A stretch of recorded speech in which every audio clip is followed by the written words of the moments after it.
How dare you oppose our words? Elders must never be questioned. Please, let us stop this right now. நள்ளிரவில் நடந்த குடும்ப வன்முறை என் அனுபவம். இது என் வாழ்க்கையில் நடந்த உண்மை சம்பவம். ஒரு நாள் நள்ளிரவில் என் மாமியார் வீட்டில் பெரிய பிரச்சனை ஏற்பட்டது. ஒரு வாக்குவாதத்தின் போது நான் என் மாமியாரை சூனியக்காரி என்று கூறிவிட்டேன். அதன் பிறகு நள்ளிரவில் என் மாமனார் என்னை எழுப்பி, ஏன் அப்படி சொன்னாய் என்று கேட்டார்.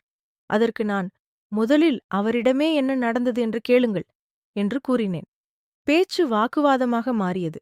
நான் சொன்னது உண்மையென்றால் கற்பூர தீ மீது சத்தியம் செய்ய வேண்டும் என்று மாமனார் கூறினார். எனக்கு தீ மீது பயம் இருந்ததால் கண்ணாடி டம்ளரின் அடிப்பகுதியால் கற்பூர தீயை அணைத்துவிட்டு சத்தியம் செய்தேன். அதன் பிறகு திடீரென நிலைமை மோசமடைந்தது. மாமனார் என்னை அறைந்ததுடன் மிகவும் கேவலமான வார்த்தைகளால் திட்டினார். மேலும் என் கழுத்தை பிடித்து நெரித்து தாக்க முயன்றார். அந்த நேரத்தில் என் கணவர் தலையிட்டு என்னை காப்பாற்றினார். இதற்கிடையில் என் மாமியாரும் என்னை அறைந்தார். அந்த சூழ்நிலையில் என் உயிருக்கும் பாதுகாப்பிற்கும் பயந்து என்னை நான் காத்துக்கொள்ள வேண்டும் என்று நினைத்தேன். ஆனால் பின்னர் குடும்பத்தில் உள்ள சிலர், நீ எப்படி உன்னை காப்பாற்ற குச்சி பயன்படுத்த நினைக்கிறாய் என்று என்னையே குற்றம் சாட்டினர். இந்த அனுபவம் எனக்கு ஒரு பாடம் கற்றுக் கொடுத்தது.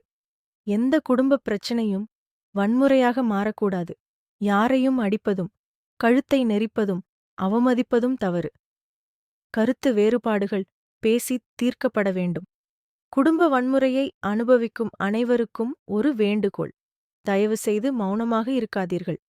உங்கள் பாதுகாப்பு மிக முக்கியம். தேவையான உதவியை நம்பகமான உறவினர்கள், நண்பர்கள் அல்லது சட்ட அதிகாரிகளிடம் இருந்து பெறுங்கள். என்னை மிகவும் வேதனைப்படுத்தியது என்னவென்றால், என்னை அடித்ததும் கழுத்தை நெரித்ததும் பற்றி யாரும் கேட்கவில்லை.